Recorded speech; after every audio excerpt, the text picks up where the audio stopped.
Hello, everyone, and welcome to Movie Mandates, the show where my sister and I force each other to watch movies according to a monthly theme. I'm Andrew. And I'm Kelly.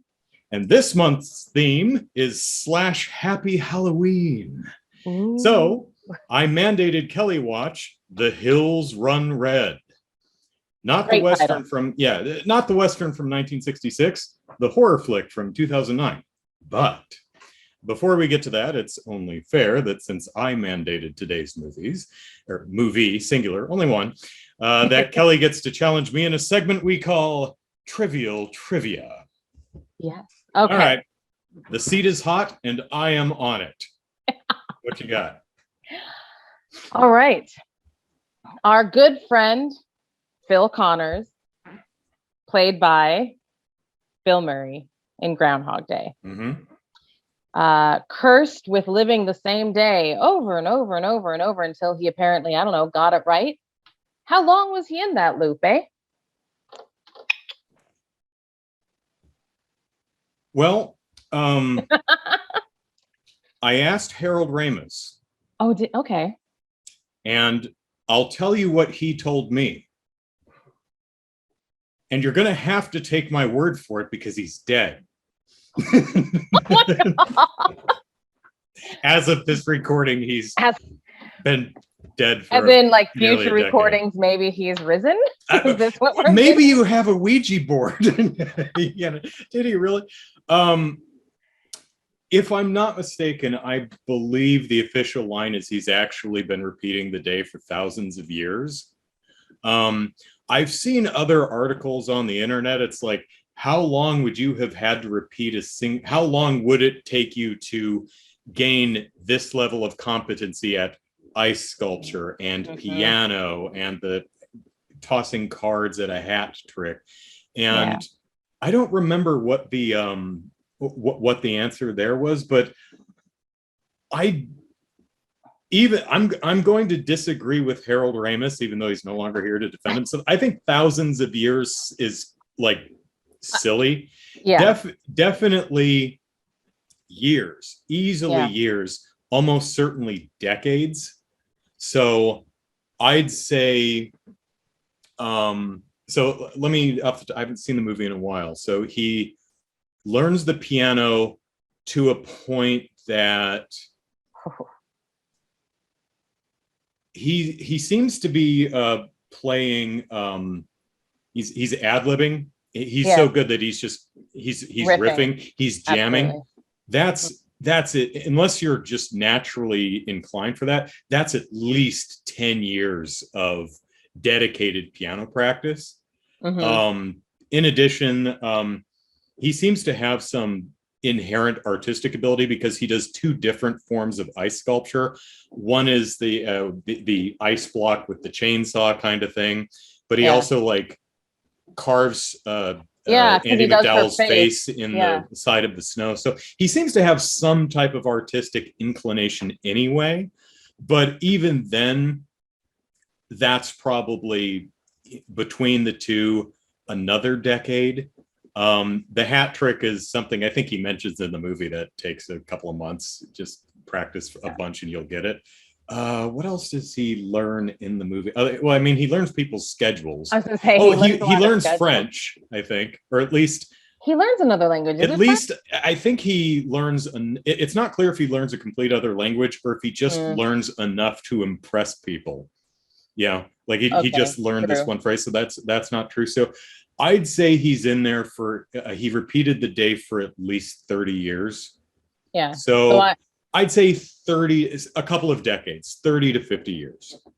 You're very intuitive. So I have looked up just to see what the masses zeitgeist has to say. And it is one day shy, obviously, of 34 years. 34 so you're right on it. So you're very, very impressive. Yeah. Yeah. So I'm thinking it's got to be at least 30 years, but I mean, he could have just had a year or two in there where he just slept and just didn't do anything. So yeah, definitely a couple of decades. Absolutely. And I have absolutely. Assuming that he went in that the movie presents it as he's just starting out learning piano, and he probably didn't go in with any, ice sculpture ability. Maybe he could draw or something, but with that presupposition, that's why I would have picked that range though. Well, yay! And this has been Trivial Trivia. A little palate cleanser before we talk about Hills running with redness. So the right, Hills run red. Let me now, just to set the stage for this show, as this is our inaugural episode, when we mandate movies for the other to watch, it doesn't have to be a movie that we've never seen, and it doesn't have to be a movie that our sibling has never seen. Yeah. Had you ever seen The Hills Run Red? I have not. Well, I mean, I have now. Had not. Okay. But no. I have. It's one of my collection. Nice. So I had seen it before. So I was mandating a movie that I knew what I was doing when I made my sister watch this. So you bastard. I think instead of trying to, did you hear that? No, I was laughing too hard. Okay. My Outlook just went doo. So no, I must have just got an email. That didn't come through. Okay, good. Know. All right. So I think instead of trying to sum this up myself, I will make whoever writes the back of the box blurb happy and read their fine work. Oh, I can't wait to hear.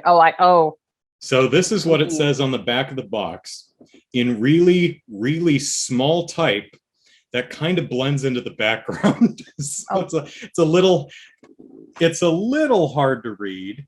And then of course you have the glossy. Yeah, it's not terrible, but it is a little small and it's not that easy to read.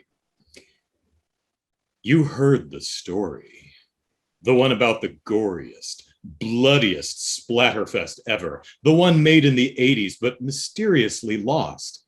Flash forward to now, or 2009. Young Fright fans search for the secret location where the movie was shot, hoping to find the film. Because as we all know, movies can be found just where they were laying shot. Around, yeah. Just film canisters just lying there. It's a tradition.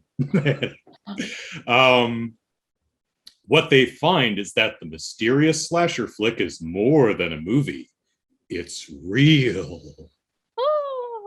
I just lost my place. And they are its newest stars. The Hills run red with a whole new level of horror as the terrified cinephiles confront a demented killer who wears a nightmarish baby doll mask.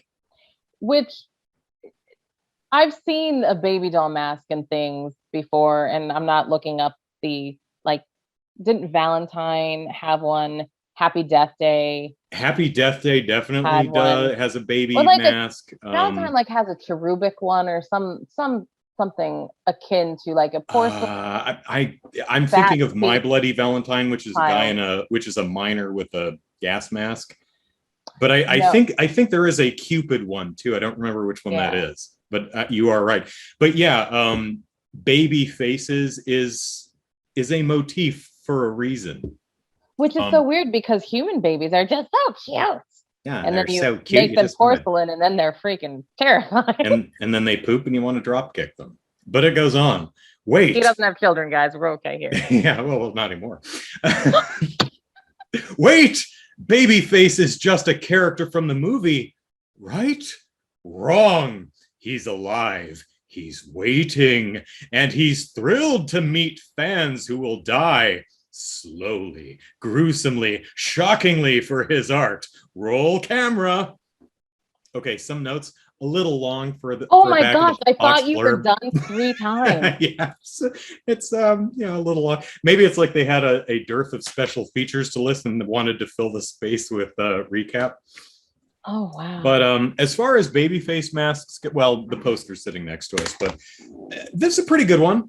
I like it. It's kind of half of a baby doll mask, and the bottom is just kind of like a human jawbone attached over the person's face, so you have like two sets of teeth. It's a pretty good look as far as monster slasher masks go. I like it. So before we get too far into it, my question for you is, now that you've seen The Hills Run Red 2009, and I mandated that you watch it, do I owe you an apology? So the filmmakers in fact do. No, and I mean that in the best way possible, because I know that we're gonna go over it. And full spoilers, by the way. Well, yeah, we ain't holding back.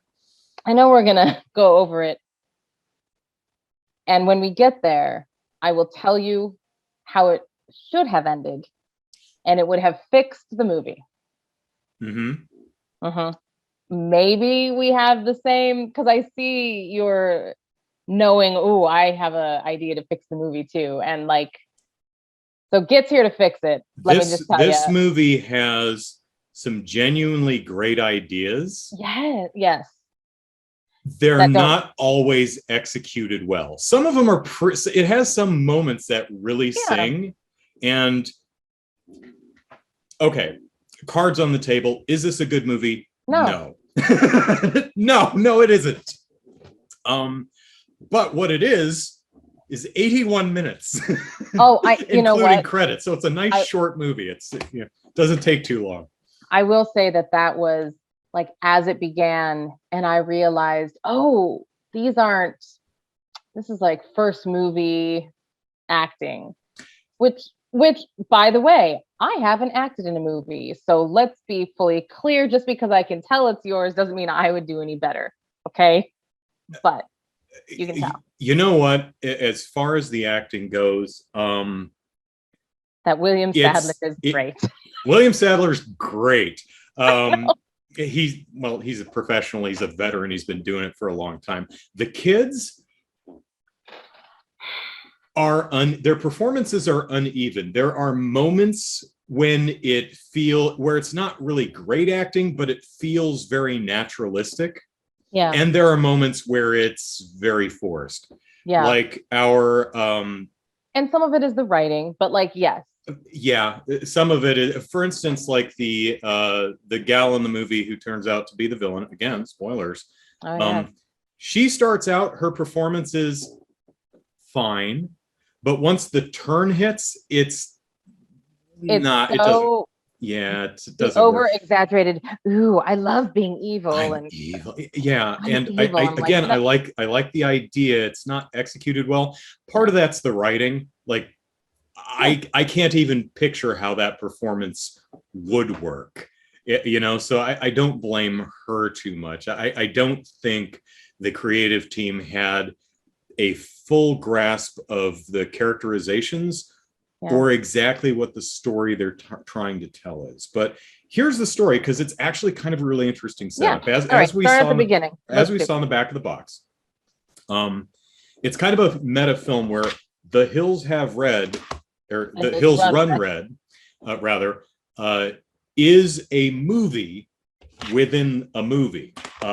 In the universe of this film, in 1982, a movie came out called The Hills Run Red. And apparently it was so upsetting, so disgusting, that it was like immediately pulled from theaters, and the director of the film just like dropped off the face of the earth. Right. And 20 years later, which is weird because I think this is supposed to be like 2007 or 8.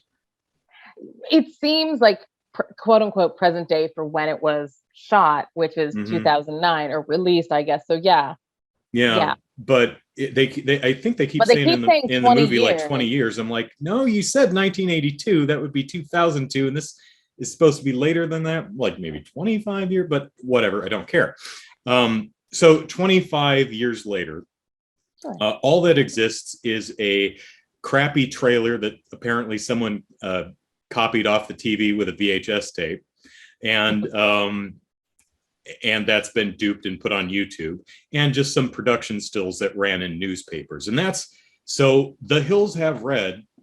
The Hills Run Red. The Hills Run Red. Because you want to say The Hills Have Eyes is what I'm trying to say. Yeah, The Hills Run Red. But we didn't watch that movie. I have both of them actually in my collection. Is it Wes Craven? Yeah, it's Wes Craven. The original Hills Have Eyes, and then who did the remake? Andre I think the same dude who did the Hot Tension back on something, and it doesn't matter. It's not what we're talking about. Tangents. Give me all the tangents. Let's follow them. That's right. So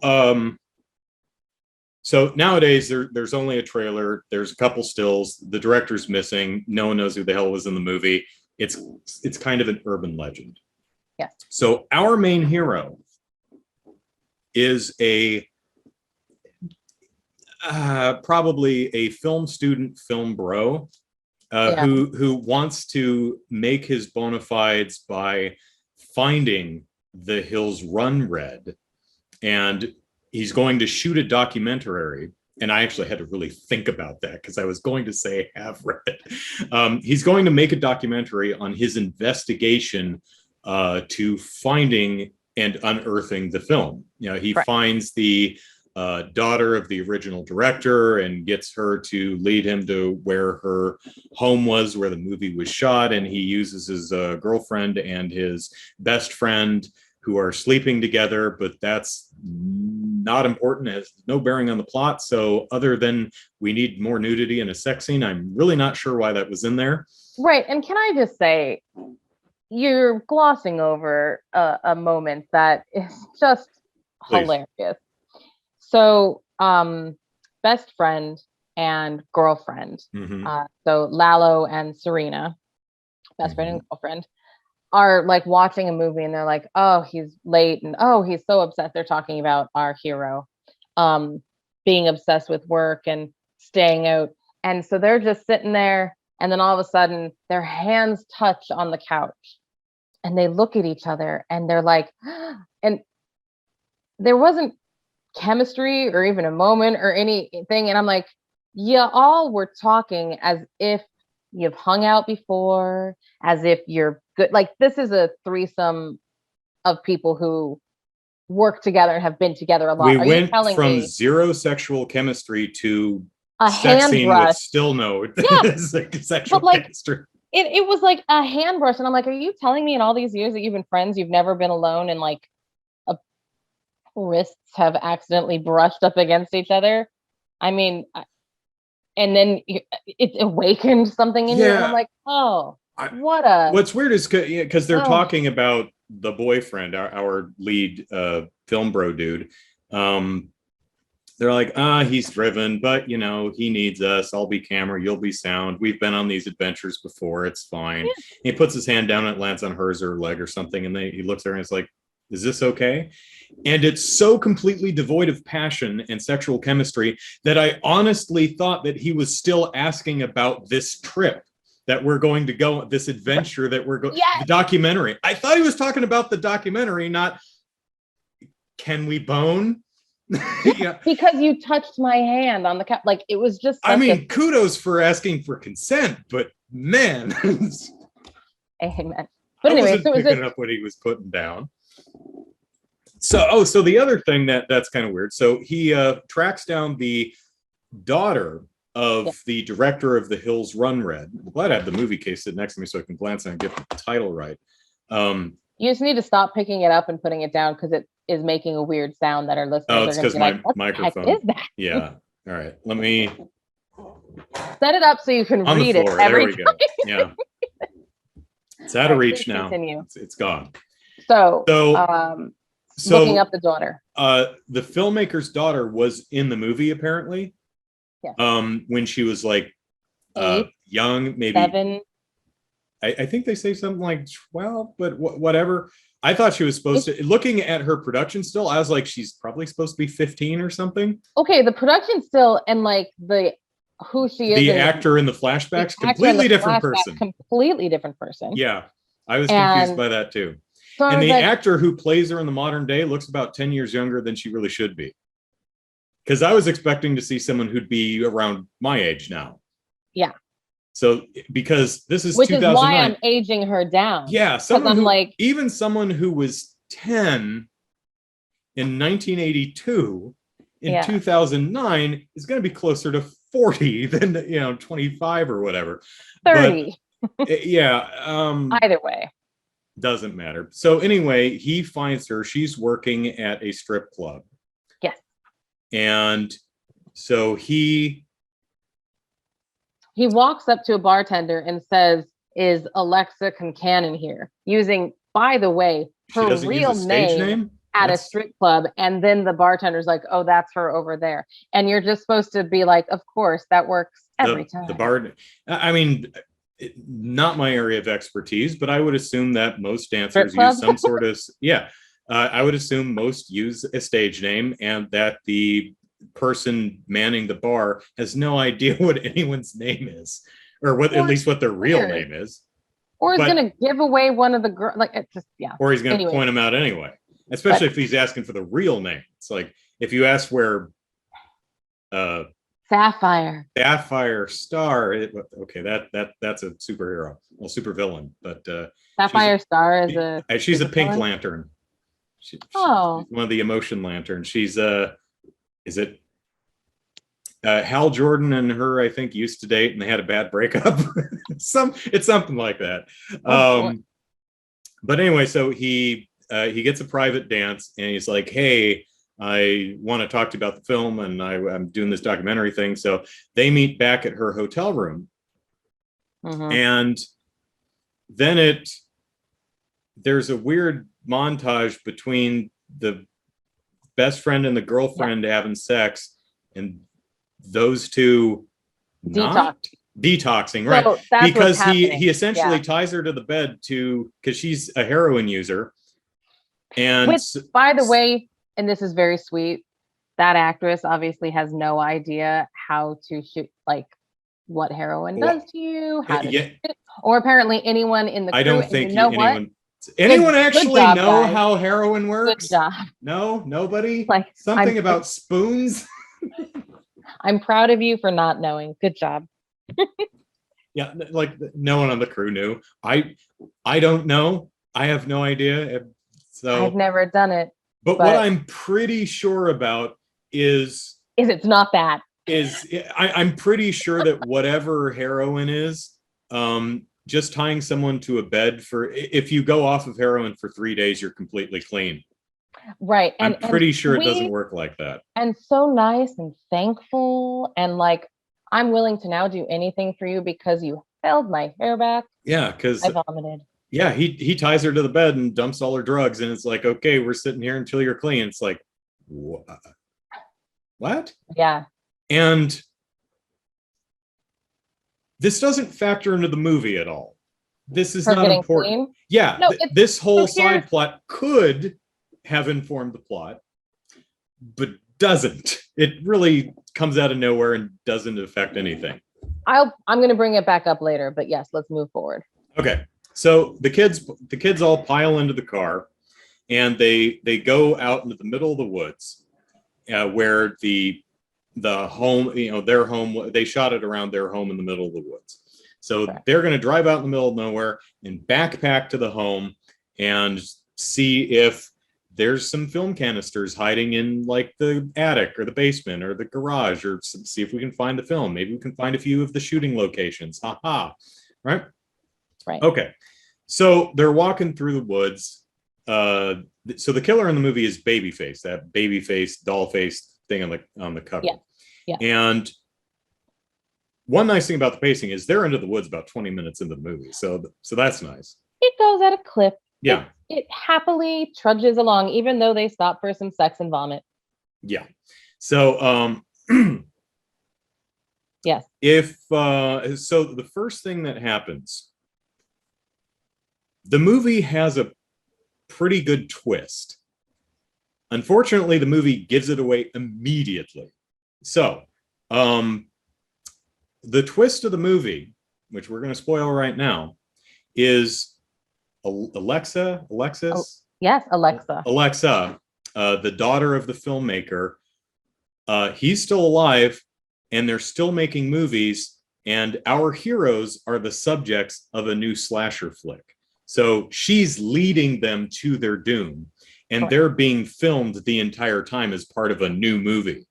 Ooh, cool twist. Okay, neat, fine. Here's the problem. So they first get into the woods. She goes and pees behind a bush or something, and she comes out from behind the tree and zips up her pants, and she hears a twig snap, and she turns around, and the music's quiet. And then she sees Babyface standing there, breathing heavy like Jason Voorhees. And she's like, oh my gosh. And then she looks back and he's gone. Where'd he go? And then she turns around and Film Bro Dude is there. She's like, I saw something in the woods, but and they leave. And then you can see Babyface in the background watching them as they go. Oh, there's something in the woods and it's going to get them. And then Babyface turns off a film camera and it's like, oh,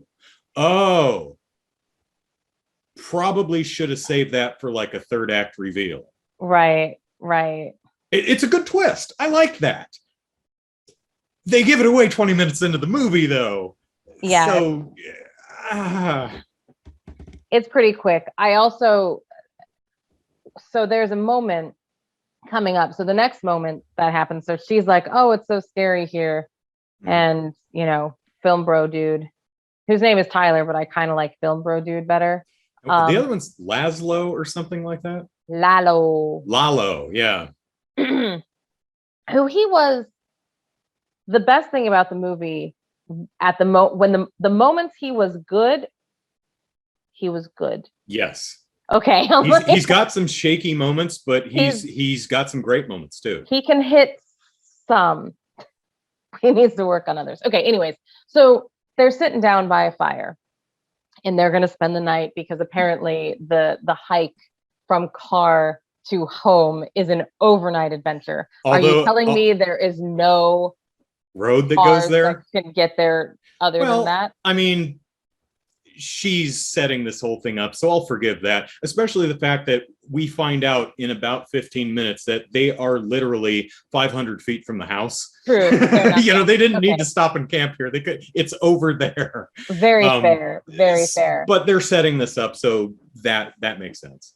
So, Film Bro Dude is looking through the days. This is a very important scene. Also, no one in this movie knows how to use a camera right. No one does. So they're sitting around a campfire and they're talking about what they're about to do. Seriously, he's filming himself and the viewfinder is facing away from him. It's like, so what the next day is, and so they're going through this whole thing. And by the way, they're drinking beer in bottles, which means they would have had to backpack that in. Okay, fine. Did you backpack ice too for the beer? Okay, so that's fine. So then he's also like looking over the footage of the day. By the way, you think you are backpacking in, and I don't see many generators with you, and you're like wasting precious battery because when he and her are like filming each other, it clearly says in the finder that it's at 40%. And I'm like, first off, you are wasting precious battery. But the most batteries. Okay, fine. But the most egregious moment is that as he's going through the dailies, he sees Babyface in the background of his dailies. He's like, look, Babyface. Weird. And then he's distracted by someone just and then he's just, are you kidding me? I would have been like, holy shit. What the hell? I would have screamed. Everyone would have known. I would have been like, it's not like a discolored pixel. It's like, what the hell is that? It's not No, it's clearly Babyface. It is clear Babyface. Because it's not just like, is that a shadow in the woods? Maybe is that just no? It's hey, the murderer is here. Again, fun idea. The instinct is there. The execution is not. Yeah, but so I'm just like I'm the no reaction moment really would freak me out a bit. Like I don't know about you. So, anyways, that was Earlier, we stopped at a gas station, yes, which is a gas station that appeared in the trailer. So he's like, oh my gosh, we should interview the locals. Maybe they have been here for the last 20, 25 years and remember when the film was shot here. So they do that, and then they go backpacking into the woods. Well, the locals, because they're Southern, I guess, decide that they're going to track them down and rape them all. Right. I just don't. Now, to be fair, this is paying off a setup from earlier where he's like, this is just like a horror movie where people just go out into the woods. They never bring a gun. Their cell phones don't work, and they get raped by inbred yokels. And exactly all of that happens in a subverted way. So the yokels attack, and then Babyface comes in, kills everybody. They get split up. Oh, it's at this point that our heroine, who we know is the bad guy, gets pinned against a tree by Babyface, and she starts singing, "Hush, little baby, don't say a word. Mom's gonna buy you a mockingbird." And that seems to placate Babyface. This becomes we don't important know later. Oh, I guess we know she's the bad guy. They don't know she's the bad don't. The audience does, because you kind of spoiled it. I mean, I felt it was pretty obvious. I'm like, oh, I see what we're doing, which I probably shouldn't at this point. So she sings to him, and it seems to placate him. Babyface. Right. Okay, so all of our characters have split up, and they're Serena and Lalo are together. Serena and Lalo are together, and they're like, oh, that's right. The girl bolts off into the woods. Babyface goes after her. Tyler, the film bro dude, runs after her. Lalo and do you remember her name? Serena. That's right. He's like, we should go after them. She's like, nope, we're leaving. I love this aspect of her character, with the exception of one moment. Throughout the entire rest of the movie, she's put in a situation where most horror heroines would be like, I've got to go back for my friends. I've got to save the day. Each time she's like, nope, I'm out. Bye. I love that about her. She's always like, no, I'm leaving. Screw this. She runs away a few times. She runs away a few times. It's great. There's one moment where it acts like, it subverts it. You think she's going to run away, but she actually shows up at the very end. Anyway, so she and Lalo are running together. The yokels brought a shotgun and fired it at Babyface, but Babyface is like Jason Voorhees and didn't react. Well, Lalo's now got the shotgun, which is good, because Babyface now has the handgun that Lalo brought. While they're running away, he's looking at the shotgun. He's like, these are blanks. Yep. That's a great clue. Why would they be blanks? If that whole camera thing wasn't spoiled, that's so cool. Mm-hmm. That would have been a great clue as to where this is going. Because you'd think back later and you go, that's what, because they set up the gun to be, I get, to shoot Babyface and make him seem otherworldly. Exactly. And here's another thing that happens. This is where several moments happen, which is some of the reasons why I recommended this movie. Where it's also set up that when they first get to the woods, he looks at his phone and he goes, 5 bars. Better service here than I do in the city. And so one of the things he points out is, in these movies, they're always, their cell phones don't work. They can never call for help, blah, blah, blah. They set up that their phones work fine. And you know what Serena does? She calls 911. Yep.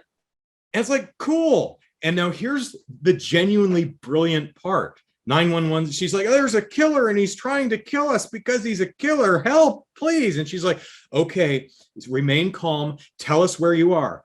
There's some trees. It's like, I'm in the middle of the woods. It's like, ma'am, the woods are very big. Can you be more specific? Are there any landmarks? She's like, there's lots of trees. And I'm like, oh my God, that's amazing. Because so many of these movies, once cell phones came into the picture, it's like, how do we get around that? They get no service. And this movie pointed out, it doesn't matter if you have service. If you're in the middle of the woods, how would anyone ever find you?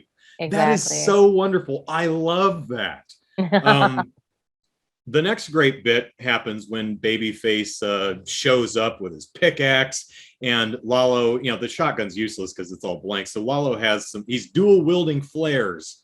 He's like, run, Serena, run. I've got this. Come on, you ugly son of a biscuit. ah, and Babyface goes, bang, it shoots him in the chest, because that was set up earlier that he took Lalo's gun way earlier.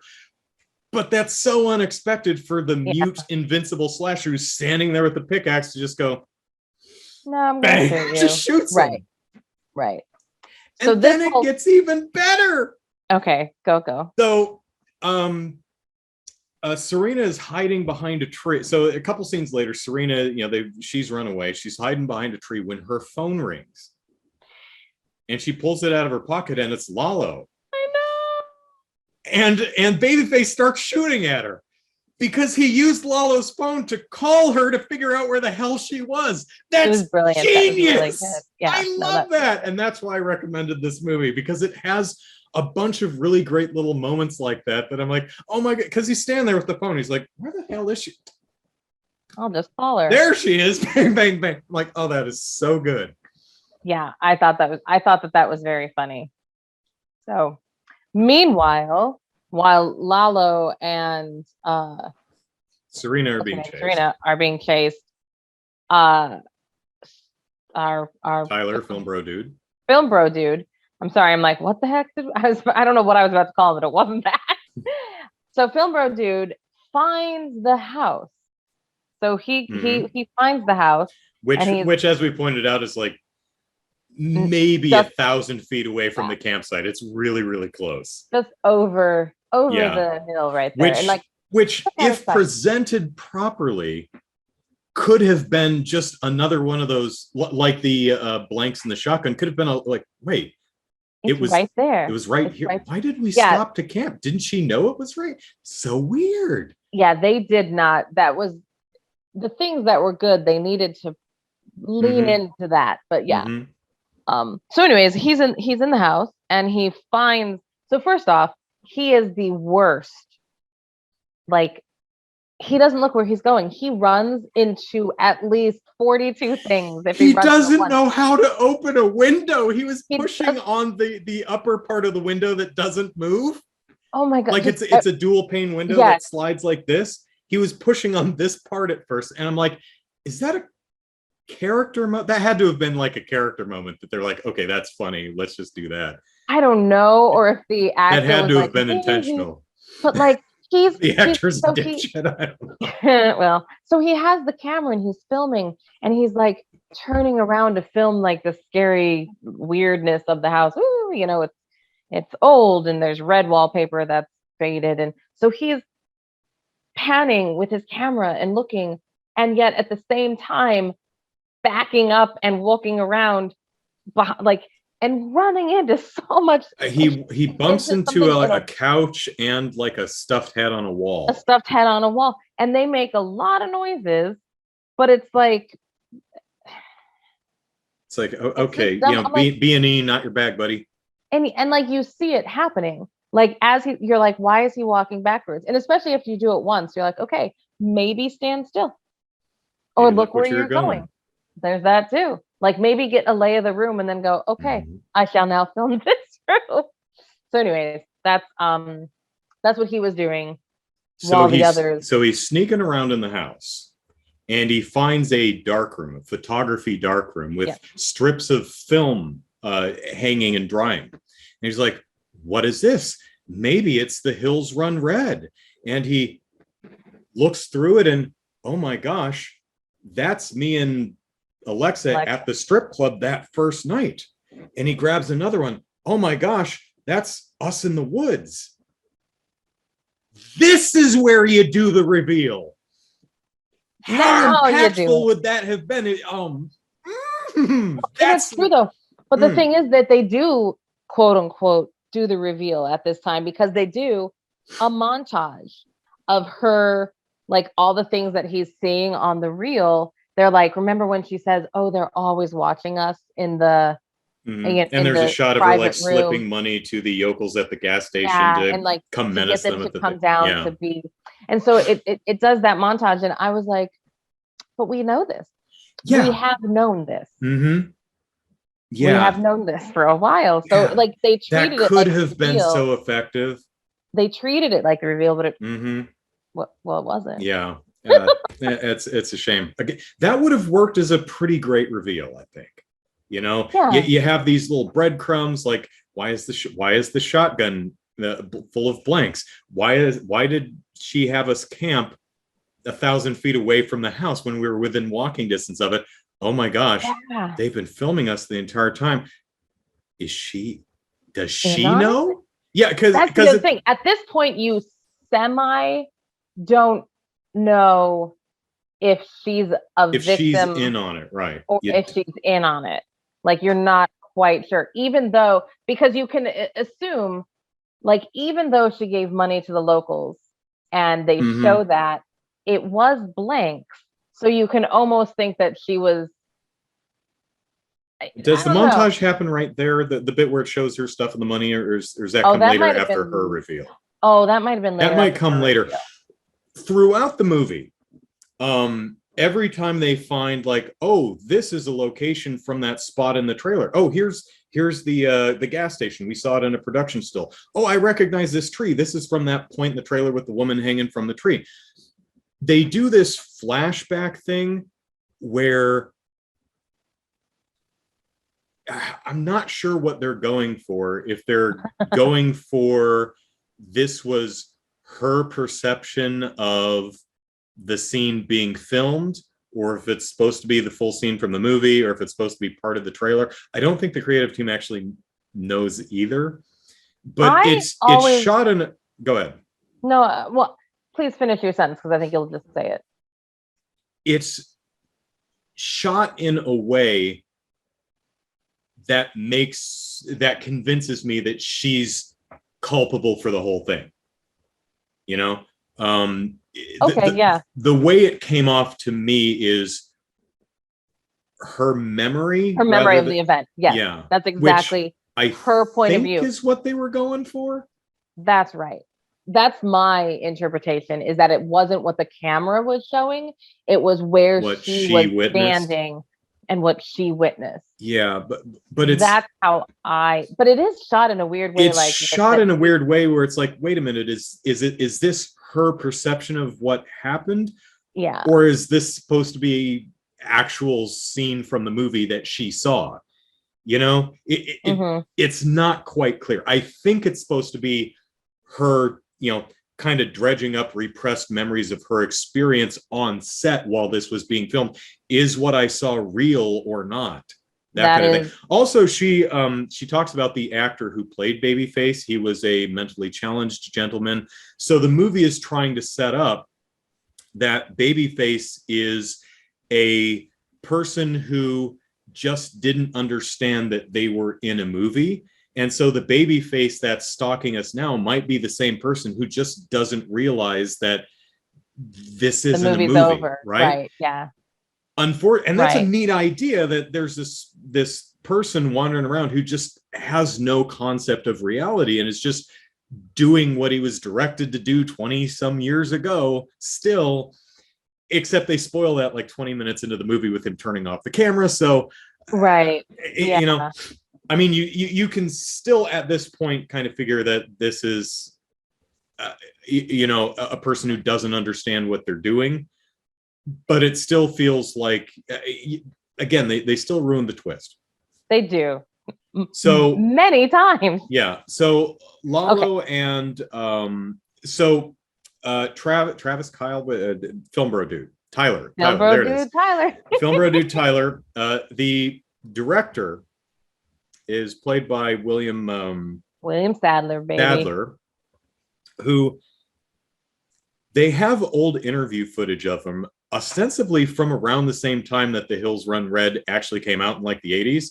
And he hasn't aged a day in like 25 years, which is weird because William Sadler. Yeah, exactly. He's been 50 forever. Good point there. But another thing that's weird is a different dude plays the younger version of him in the flashbacks. So because there's a flashback of him directing Babyface, and it's not William Sadler. So that not? I don't think so. I thought it was. I'd have to, maybe I'm wrong. Anyway, I mean, he definitely, because he has the longer hair and the mustache and the, like almost the 70s kind of facial hair and stuff. I think that's a completely different dude. I mean, it's supposed to be the same director, but I don't think that's William Sadler.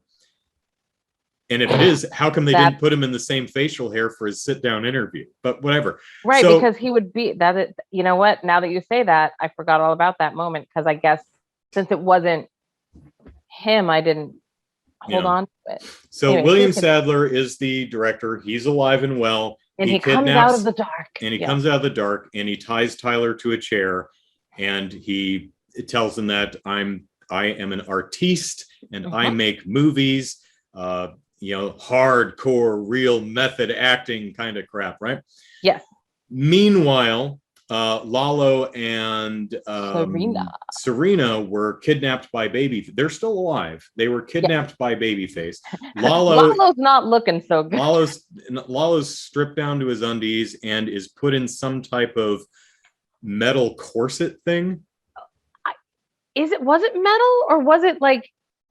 I think it's supposed to be metal. Well, okay. Yeah, it was like it's like an iron rib cage. Yeah, like, yes. Okay. With like open slats in it, and it's put on so it's like ratcheted tight so that his skin is, poking out through the holes. Right. It's just so tight on him. Yes. Meanwhile, Serena is taken to a back room by Babyface and tied to a stump and about to sexually assault her. And so she starts singing the Babyface, I'm sorry. Hush, little baby, don't say a word, baby. You got the sweetest little baby face. Can you imagine if she started singing that? He would have just slapped her. There's no way that this movie had the budget to get the rights to that song. So even if they wanted to, I'm pretty sure they wouldn't have been able to. I think it would have been the wrong song. I think Hush, little baby. Well. That's a good song. So she starts singing, and her acting here is great. Yes, and I love the fact that she's crying, just snot's falling, her eyebrow hair is all sticking in weird angles. I'm like, good on you for not making your actors beautiful at all points. And she's selling it. Good on her in this moment. She's doing great. Again, some of the uneven performances. Sometimes they're great. Sometimes they feel naturalistic, and sometimes they're stilted. But this piece of the movie was great. So she's like, hush, little baby, don't say a word. And Babyface stops in front of her, is like, and he has like a little rattle. He's got a rat. He's had a rattle around his neck. He has this rattle, so that's kind of like his. You can hear him coming. Can hear it. Yes. That's a great idea. That you hear the rattle out in the woods. That's really cool. I like that. That's good. So he's playing with his rattle. She, hush, Lila, don't you cry. Mommy's gonna. And she starts crying because she's like, I don't know the words. And he leans into her and he says, in a normal person's voice, you can keep singing if it makes you feel better. And then he gets up and he walks behind her. Moment of the entire film. Everything about that moment is incredible. Because his voice, like you said, and I know that, like, the complete normalcy with which he said that line, he's just a normal dude, and like in a very uncomfortable way, it's a very pleasing voice. Yeah, he's got a really nice. You can keep singing if it makes you feel better. And the way you actually did it, I'm so glad that you did it, because I wrote it down word for word as well, because you took notes. Yeah, because it's little things like that ultimately made me mandate this particular movie, because it's got so much individual great stuff in it. And you just think to yourself, so the thing hold that thought. I think if the entire creative team, the performers and the directors and the writers and everyone behind the movie, I'm guessing they're all fairly new. This is one of their first films. I bet if all of them got another 10 years of experience under their belt and did this movie again, I think it could be really good. Agreed. Definitely agreed. Absolutely. Because once we finish the rest of the plot and we get to the end, like, we'll just give like the thoughts, I guess. But like, what we haven't discussed was her reveal, because she's revealed by this point. Yes. We skipped over that. Go ahead. We skipped over that. So basically, Babyface yet again, like, so he brings Lalo and Serena back with him, you know, from the woods. Lalo has been shot, so he is a bit. He's been hit like right in the upper chest near the shoulder, so he's alive. But yeah, he's alive, but he's not doing great. So it's easy for him. Well, Serena slips away, right? Yeah, again, she runs. She's smart. She's always running. So Serena slips away, and Babyface and Alexa gets in the way, type of thing. And Babyface like grabs her and pushes her against the wall, and she cries for a minute, and then she takes her hands and she puts it on Babyface's face, and she looks at him, and you think, as an audience member, if you don't already know, that she's going to start singing, or she's going to try to calm him down or something. And then she looks at him, and this is where she does that so over the top, like goes from scared to, I will now turn my face into evil. And she goes, fetch. And then he runs after Serena. And you as the audience go, she's doing a lot of acting with her eyeliner and her eye line. Yeah, so it's like, I can look straight ahead, or I can look out from under my brows. And now I'm evil. Yeah, and her evil, evil, right? So so she does a lot of and also another point in the movie's favor, the whole fetch thing. Immediately before that, Babyface grabs Tyler Filmbro dude and choke slams him. I think he like slams him into the ground, then picks him up, and then throws him into the wall. Yeah, it's a wire assisted stunt, but it's a good stunt. Yep, well done. That's good. Whoever took that bump, it looked good. Aces, I like it. So of course, at this point, Serena's like, "Nope, I'm out." And she runs. Yeah, and she runs, and Babyface goes after her, and she goes into a smokehouse barn with a lot of dead bodies hanging from the rafters, which we have heard that there was, a smokehouse where they like dried the bodies to make beef jerky or something. Yeah. Who knows? But like, so she goes in there and he's following her. And so she looks to hide, and there's piles of clothing and there's dead bodies hanging. And then she like, you're led to believe that she's hiding in this pile of clothing. Well, Babyface goes through and he looks through all of the hanging bodies and stuff. And then he looks at the pile of clothing, and then you're like, oh no, leave her alone. But she's not in the pile of clothing. She is somewhere else. And you as an audience member are like, and Babyface leaves, and she gets up from inside a vat of blood. And like a 50-gallon drum of grue. Just submerged herself in that. Drum of gooey, bloody mess. So she tries to mop herself up as best she can with the pile of discarded clothes. Yeah. And she's like, okay, this is the best moment here. Okay. It really is. In a series of best moments. So she's like, oh gosh, my shirt is covered in blood. So she whips off the shirt, and you think, okay, she's just going to grab one of the clothes, one of the many articles from the pile of clothing. No, you'd be wrong. She takes a disgusting rotted dress off of one of the hanging corpses and wears that instead. Right? And you're just like, what are you doing, you weirdo? I'm like, why are you like, why are you all this pile of clothes? It's right there. They're discarded. There's a pile. Yeah. But here, you didn't use all of them to mop your face. You could use another one. And the saddest part of all is she goes through all of this. She undresses a corpse, and she opens the door and looks outside. She's like, I made it, right? I got away. And he's Babyface. Doesn't she get hit in the head with a shovel? Yeah, he's on the roof, and he jumps down under. Someone gets hit in the head with a shovel, and it's actually filmed really well. You're like, oh shit, someone just got beamed in the face with a shovel. It looks really good. So there's some good stuff in this film. So then she gets the sexual assault happens, and then Babyface gets called out. So she's left alone in the room, and she's like tied to the stump with barbed wire, but she manages to yank her hand out and unlock her legs. And this is the point where the heroine is going to be like, okay, I'm free. They don't know it. I've got a leg up on him, so I can sneak in and hit him from behind. And she's like, no, I'm going to tear this panel off the wall in the back, and I'm going to crawl out and leave. I'm like, yeah! This girl. Now she actually does come back and stab someone from behind. And that's a surprise. They don't actually spoil that.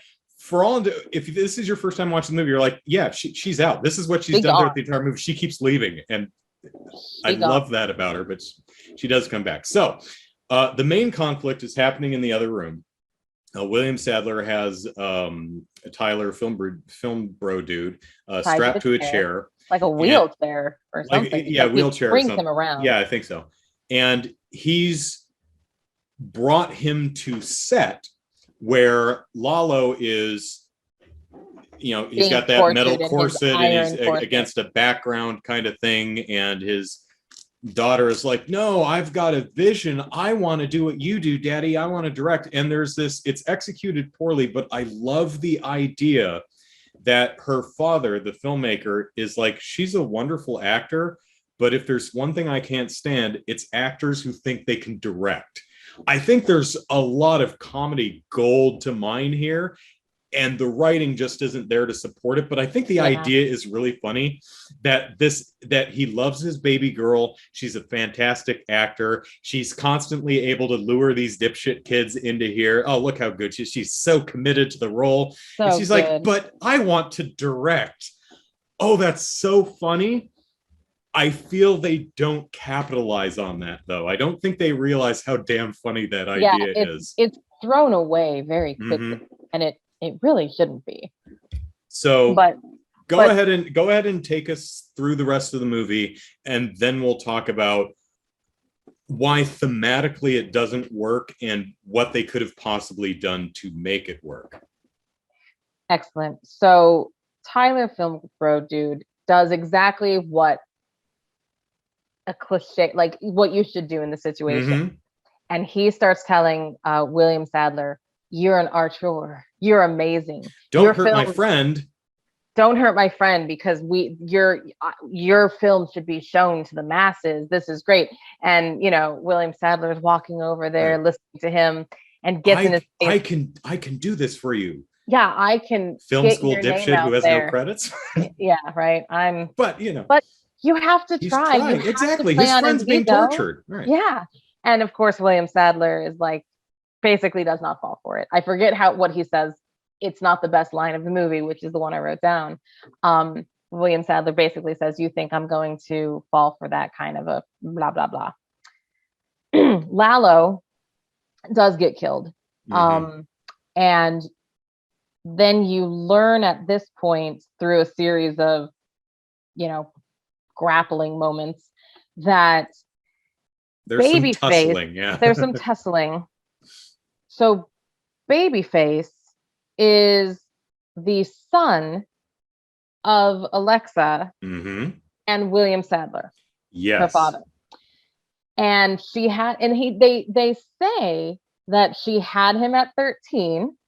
And William Sadler was like, he said to Tyler Film Bro Dude, he says to him, he's like, my wife was dead. What was I supposed to do? And I'm like, you're disgusting. And then it's very funny because they actually comment on the fact that this actress is not old enough to have the age that Babyface is at this moment. Like, even she's not 13 years older than this dude. And William Sadler actually says she's older than she looks. And I'm like, well, at least they addressed it. Well, they lampshaded that one. All right. Like, at least it's like, no, she's like 40 or so. She just looks damn good. What? Yeah. I'm like, so I just thought it was very funny that they I got the age of that one gal wrong in the C for me, I think it's called. Yes, so yes. I was like, oh, she's nowhere near old enough to have fought in the Iraq war. It's like, oh, she's my age? Oh, well, okay. Or Afghanistan, rather. I'm like, well done. Oh, damn. I hope I look that good when I'm my age. So we go on to have a Clockwork Orange moment that William Sadler says, "You wanted to see the film? I'll show you the film," and ties Mr. Tyler Film Bro dude in a room with a bunch of dead bodies, new, old, Tyler Lalo's in there. It's like a movie, a movie Lalo's theater, corpse only is in small, there, but like yeah. a lot of corpses. Man, this audience is dead. And so, and then they play the movie, and I wonder how long it goes, because it starts with the movie that was originally shot, released in theaters in '82. Yeah, The Hills Are in Red, and then it shows them and stuff, and I'm like, how long was he sitting there watching this movie? And let's be clear, so this is like a 3.5 hour Tarantino opus. So this is a snuff was film, there an intermission? by the way. So just right, he's like, I need to use the restroom. Can I have a refill on my soda? No. I think he missed a bit, the conflict between Alexa and William Sadler. Oh shoot, you describe that one, because I forget where it falls in the thing, because I thought it happened after the movie. I'm gonna take better notes next time. Yeah, I think this is right, because the one who shows in the movie is her, and William Sadler is part of the audience. Right. So that's right. She does, because she says, "What you don't understand is I was the director all along." Yeah. So there's a Babyface gets unmasked, and this is where the makeup is. That's right. The makeup is great. She gets stabbed through the side or the something. You're correct. Okay. Is Serena the one who stabs her? Yes. So, but I'm ready now. Okay, so go ahead. William Sadler and her get into a kerfuffle because he's telling her that she can't direct. Right. And she's like, meow, meow, meow, meow, meow. And so dad and daughter get into it. And of course, he, being William Sadler, like spears her, or like really does cause some damage. And Babyface, because that's his mommy, runs to her to be like, "Oh my gosh, I can't believe you did this." And then Babyface looks at William Sadler and goes to kill him, because he's like, you hurt my mom. And William Sadler, doesn't he like rip the mask off of Babyface? Yeah. Which we have learned in a way that it is actually sewn on him. Yeah. Like, so Babyface, the movie opens, like, we haven't talked about this, but let me say the opening credits of the movie are actually pretty great. Really great editing. I mean, great. The effects are, they're doing the editing is supporting. Yeah, really the editing is supporting what they were able to do effects wise. Yeah. So what happens and so this isn't part of the movie until quite later, but it shows a little boy, maybe age 9. Okay. Yeah, 9 to 12, somewhere in there. I have kids and I still have no idea how old they are. I can't look at other kids and judge. I don't know. You're a kid, you're older, you're my age. Yeah, exactly. It's 3 ages: kid, old, and me. So it shows in a lot of choppy, scratchy footage, and in a broken mirror, a child, a young boy, cutting off his face, like with a pair of scissors, like pulling at his cheeks, a la, what is that movie, Africa, and like cutting his face off and cheeks, and like piles of flesh are falling in, littering the tabletop. Yeah, and it's great. It's great. And so he then takes the baby doll mask and puts it on his face, and you see him start to sew it. Yeah. And then later in the movie, it is revealed, when you learn about that they try to pass Babyface off as, oh, he was someone who was slow and like, and that's why, he's this kid who cut his face off, blah, blah, blah, blah, blah. And that's what they were saying. And that was bullshit. That was all BS. It was actually some local mentally challenged dude they got him to play Babyface, but he couldn't do it, so they killed him on camera. The director played Babyface. Now that the director knocked up his 13-year-old daughter, and raised their kid to be the next Babyface. Exactly. By having him cut his face apart for real, hardcore. Yeah, so that it could be real, because the whole conceit. Yeah, he gets his mask ripped off. You get a face reveal. Looks really great. I really like the makeup. It's gross. It's gross. It's wonderful. I love it. And so he puts the mask back on and he takes barbed wire and he wraps it around his face and ties. I'm like, okay, that's pretty rad. I'm like, even the director's like, yeah, it's so awesome. So he is such a hack. So Film Bro Dude gets out of his wheelchair. This is important, guys. And he has the camera and he tells Babyface to kill. And he tells like, go for it, Babyface. He's like, go for it, Babyface. Go for it, to kill William Sadler's character. And so Babyface does it. And then this is where she comes in, right? Because Babyface is then going to go after. Yeah. Babyface dies before he watches the film. Yeah, right? I think Babyface stabs William Sadler. Then Serena comes in and stabs Babyface from behind, because after he's done stabbing him, he goes after Film Bro Dude, and she stabs him from behind. And then I think what's her face wakes up from being stabbed by her dad, and then bonks him on the head with a shovel. Maybe that's the shovel. That's when she bonks her on the head. Is that the shovel bit? Okay. Yeah, because we have to take Serena out so that we can show Tyler the whole movie. Right.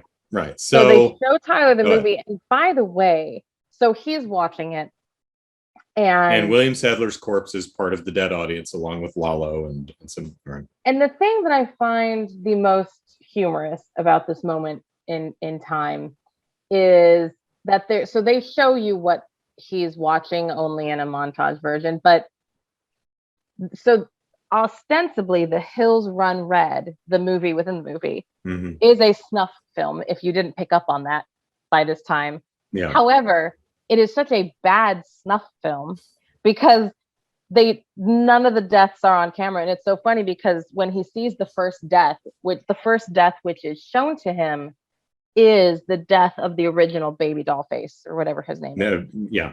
The original death. And William Sadler is like yelling at him, and then picks up a bat and hits him, and he goes off camera frame, or not a bat, an axe, bat axes. And then he just whacks him off frame. And Tyler Film Bro Dude is like, dude, you killed him. And I'm like, well, I mean, bad snuff film, man. Like who shot this?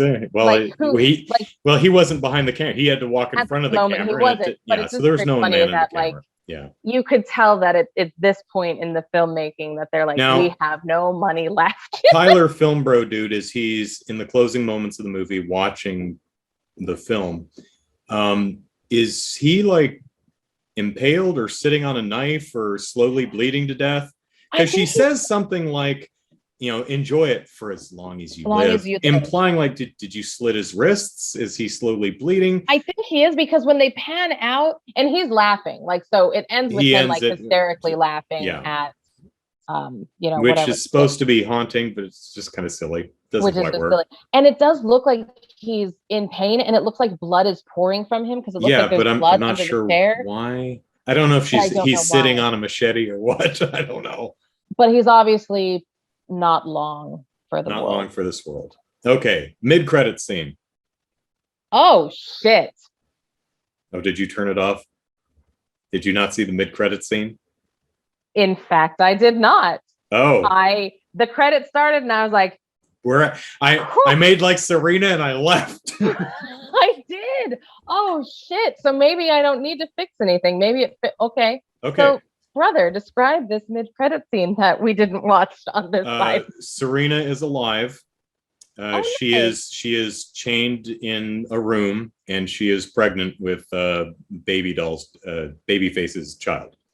And what's her Alexa is there, cradling her some months old tummy, going, hush little baby, and starts singing. And okay, so the next generation of Babyface will be born is kind of the implication.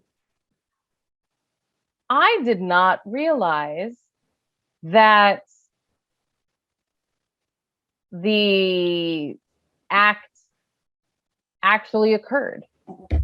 It's there is a shot where you can when they call for Babyface and he leaves the room, you can see that her underwear is down around her ankles, so it's really implied, but it's not shown. And it isn't shown. I thought maybe he didn't even get to it because I didn't think he got to it. I thought he was called away too quickly because it's right after that line. He says, you know, you can keep singing if it makes you feel better. Yeah. And then so the mid-credits thing shows that he did sexually assault her.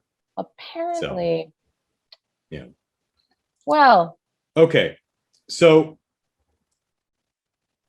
here's why thematically this doesn't work in my opinion. Right. There is no connection between the two directors, William Sadler and Tyler Filmbrodu.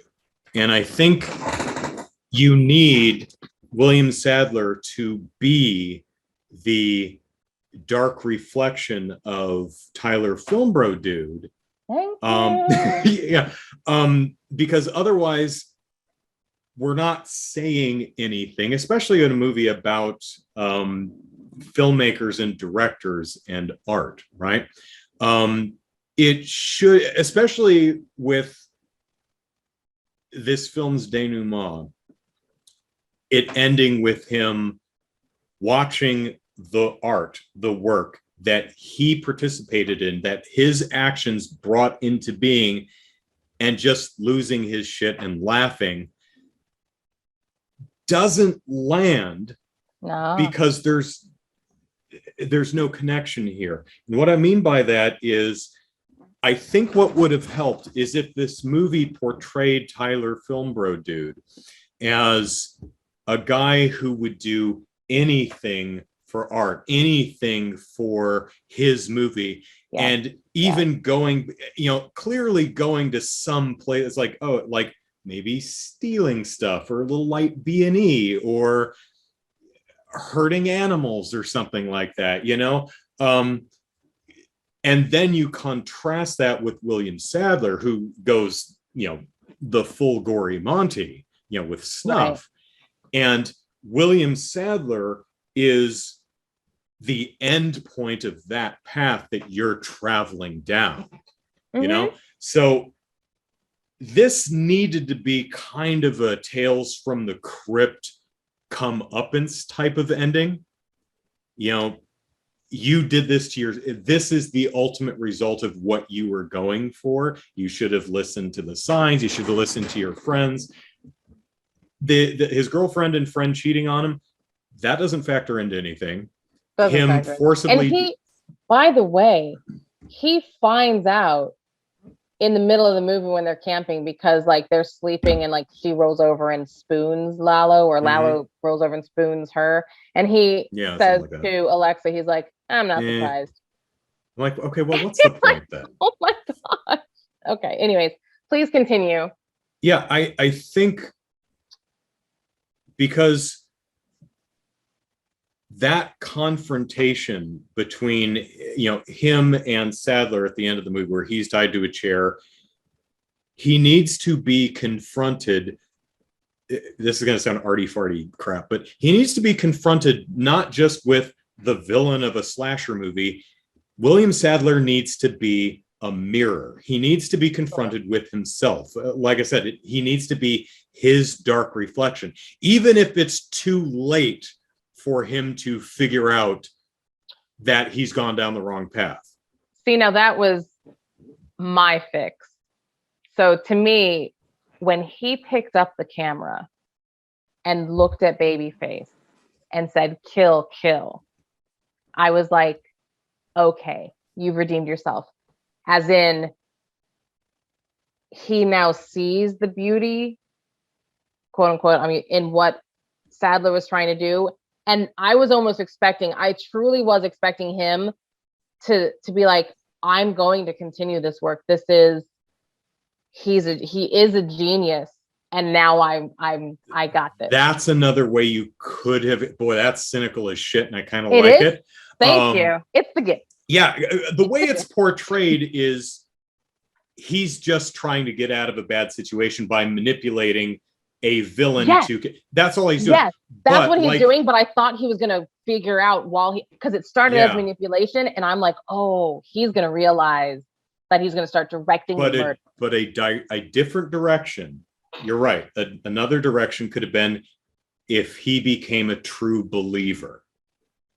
Yeah. Now the writing wasn't there to support that. Neither was the acting. But that is also another direction this could have gone, and I think been a satisfying end to the film. That was how. Even if it ended up getting his ass strapped to a machete chair or something and forced to watch his own garbage. Yeah, I think that would have worked either way. Either way, it changes what that maniacal laugh represents. Correct. But at the end of the day, it's not a great film. No. But it's fun to talk about. Yeah. And it does have some genuinely really good stuff in it. And I hope that everyone who worked on this film got to go on to other things and develop their craft, because there's some good stuff here. It's a good start, I think. Yeah. The moments that are good are you're like, okay, there was, and that's another thing, is that there's something there. I have ideas all day, but I haven't produced anything. So good on you for having an idea, making it happen, and learning from it. So, / happy Halloween, y'all. Yeah. So, / happy Halloween continues in a couple of weeks. Well, my sister, it is your turn to mandate a movie for me to watch. So, yes. Well, what's it going to be? We discussed / happy Halloween being our theme since it's October, and there's a movie that I've seen, I believe, only once, near to when it came out in 1988, and it scares the shit out of me to today. So let's go with Child's Play. Child's Play. Okay. The original Child's Play. This works for me because I've got that sitting on my shelf too. I actually have it. I actually have it on VHS because one of my favorites. So, have you seen? You've only seen Child's Play once? It is a killer doll. You think I was going to sit through that again? Fair point. You've seen a bunch of the sequels, right? Yeah, I've seen him. I think we saw Bride of Chucky in the theater. I was gonna say we saw Bride of Chucky together because that was 98, I think. Yeah. Yeah. Have you seen any of the others? The more recent ones have been direct to video, and there's this series that was on the series Sci-Fi either. Sci-Fi / USA. They aired the first two episodes, I think, for free, and so I got to see those, and I liked them. I like where it's going. Unfortunately, it was only the first 2 episodes, and it's streamed. I don't have cable, so I couldn't watch it. So I have to wait till it comes out on disc and buy it. And it got a second season. So yeah. All right. Cool. I'm excited for next. I am too, because it'll be fun to. I have images and moments that are disconnected, so it's going to be very interesting. Been like 25 years. That's kind of that's the fun thing about watching movies you haven't seen since you were really young, because you have a few scattered but oftentimes very vivid memories of a film, and then when you see the film again, you're like, yes, I remember that. So right. I'm excited to rewatch that and talk to you about it next time. Yeah. All right, everyone. This is your homework. So yes, you have 2 weeks. You have 2 weeks to watch Child's Play so that we don't spoil the entire thing for you. Where can you watch it? From 88, Amazon Prime. Or if you come over, I've got it on VHS and DVD. So I'm sure there's other places that it is available. Yeah, the funny thing is I think the first movie was like MGM, and then it moved over to Universal. So the first movie is something like that. The first movie is not in the box set. The box set is movie 2 and on, because the first movie is a different production company. Oh, that's hilarious. Mm-hmm. Oh, so I have like the Chucky box set, which I think is 2, 3, and Bride. might include Seed also, but it definitely doesn't include the original Child's Play, which is I have on a standalone DVD. So very interesting. All right. All right. That's it. You don't have to look at me sweat in HD anymore.